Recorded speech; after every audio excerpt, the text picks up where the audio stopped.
죽어라 노력한 끝에 지난달 순수익만 800만 원 찍었습니다. 김대리, 딴짓하느라 업무 소홀한 거 아니야? 취업규칙상 겸업금지 위반이야. 징계위원회 열릴 거니까 준비해 라고 통보했습니다. 회사가 제 수익을 알게 되더니 갑자기 트집을 잡는 것 같습니다.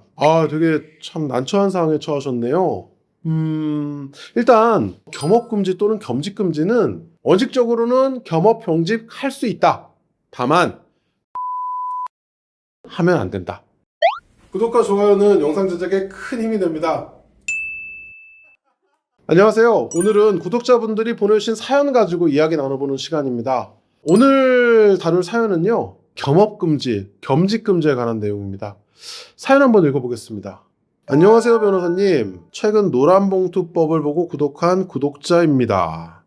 구독 감사드립니다. 네. 저는 현재 판교 IT 중소기업에 다니는 입사 3년차 대리입니다. 제 월급은 세후 280만 원인데요. 지방에서 올라와서 빡빡한 서울살이에 이 월급으로는 도저히 미래가 안 보인다고 생각합니다. 그래서 퇴근하고 잠을 줄여가면서 공부해서 쇼핑몰, 위탁 구매 대행을 운영했습니다. 죽어라 노력한 끝에 지난달 순수익만 800만 원 찍었습니다. 대단하신데요. 가장 많았던 달로 평균 순수익은 3,400이었습니다. 평균은 3,400이네요. 그래도 적지 않은 금액입니다. 문제는 예전에 회사의 친한 동료에게 부업한다고 공유했는데 해당 동료가 퇴사를 하면서 회사 다른 인원에게 얘기를 했습니다. 이게 인사 쪽 인원들까지 소문이 퍼지면서 얼마 전 인사팀장님이 저를 부르더니 김대리, 딴짓하느라 업무 소홀한 거 아니야? 취업규칙상 겸업금지 위반이야. 징계위원회 열릴 거니까 준비해 라고 통보했습니다. 너무 억울합니다. 저 회사 업무 포크낸 적 한 번도 없고요. 근무 시간에 유튜브 편집한 적도 없습니다. 순전히 제 개인 시간에 한 건데 회사가 제 수익을 알게 되더니 갑자기 트집을 잡는 것 같습니다. 입사 당시에는 겸업금지 조항이 없었고요. 주변에서는 그냥 쿨하게 사표 던지고 나와라 라고 하는데 어떻게 전략을 짜야 할지 막막합니다. 이 사연이 채택될지는 모르겠는데 제발 도와주세요. 유유 이렇게 쓰셨네요. 되게 참 난처한 상황에 처하셨네요. 일단 겸업금지 또는 겸직금지는 원칙적으로는 금지되지 않습니다. 그러니까 우리가 A라는 회사에 다니면서도 B라는 회사에 다니거나 아니면 따로 장사를 하거나 뭐 알바를 하거나 부업을 하거나 다 할 수 있어요. 원칙적으로는 가능한 겁니다. 다만 그 회사 업무에 지장을 초래하면 안 되겠죠. 지장을 초래하지 않는 선에서는 다 하실 수 있습니다. 그런데 문제가 근로계약이나 아니면 취업규칙이라는 건 모든 사내 규정을 말합니다. 근로계약이나 사내 규정상 겸업금지 혹은 겸직금지 내용이 있으면 그러면 하면 안 되고 이게 징계사유가 될 수 있습니다. 다시 정리해 볼까요? 원칙적으로는 겸업병직 할 수 있다. 다만 근로계약이나 취업규칙에 금지하는 규정이 있으면 하면 안 된다. 이렇게 간단하게 생각하시면 됩니다. 그런데 우리 구독자님 사연을 보니까 입사 당시에는 겸업금지 조항이 없었대요. 그런데 또 인사팀장님이 하는 말을 보니까 취업규칙상 겸업금지 위반이야 라고 합니다. 그러면 사실관계를 좀 정리를 해봐야 되는데요.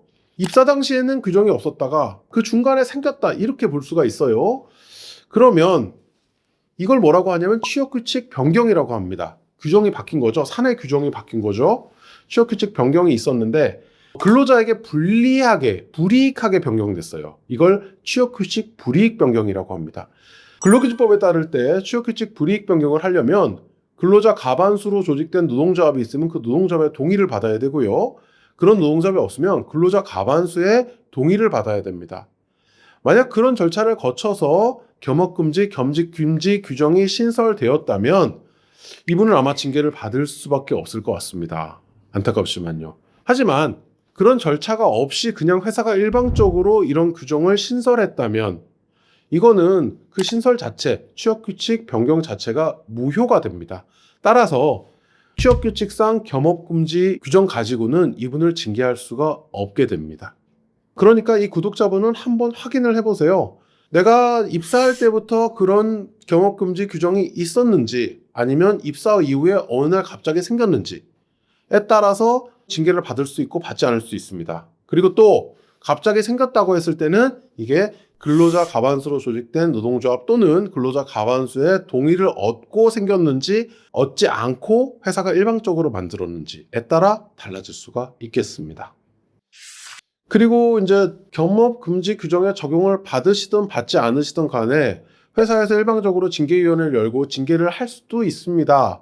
만약에 겸업 금지 규정이 없거나 있더라도 무효인데 징계를 한다면 이 구독자분은 징계를 받으시더라도 지방노동위원회에 구제 신청을 해서 그 징계를 취소시킬 수가 있습니다.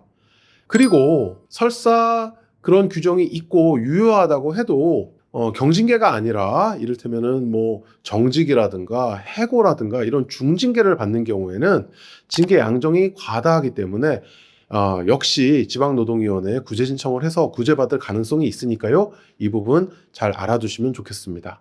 네, 그래서 이번 사연 같은 경우에는 다른 문제보다는 그런 취업규칙 규정이 있냐 없냐, 그리고 유효냐 무효냐, 이 부분이 중요한 것 같고요. 그리고 여기 그 사연에 쿨하게 사표 던지고 나와라 이런 뭐 주변 분들이 계신 것 같은데 그럴 정도는 아닙니다. 네, 좀 잘 버티시고 견디시고 너무 과한 징계나 처분을 받았을 때는 구제받을 방법이 있으니까요. 잘 좀 대응하시면 좋겠습니다. 다른 직장인 분들도 겸직이나 겸업하실 때 근로계약에 혹은 취업규칙에 그런 내용을 금지하는 규정이 있는지 없는지 잘 살펴가지고 불이익을 당하지 않도록 하시는 게 좋을 것 같습니다. 다만 공무원분들은 안 됩니다. 공무원분들은 법령에 겸직 금지 규정이 있어요. 그렇기 때문에 겸직을 할 때는 반드시 소속기관장의 허가를 얻고 해야 됩니다. 그리고 영리 업무는 애초에 금지되어 있고요. 이 부분 유념해 주시면 좋겠습니다. 네, 오늘 사연 보내주신 구독자분 어려운 상황 잘 해결하시면 좋겠고요. 다른 분들도 직장이나 사회생활 하시면서 어려운 사정이 있으실 때는 이메일로 사연 보내주시면 저희가 다음 영상에 또 다루도록 하겠습니다. 오늘 영상도 좋으셨으면 구독, 좋아요, 알림 설정까지 부탁드리고요. 다음 시간에 다른 사연으로 또 찾아뵙겠습니다. 감사합니다.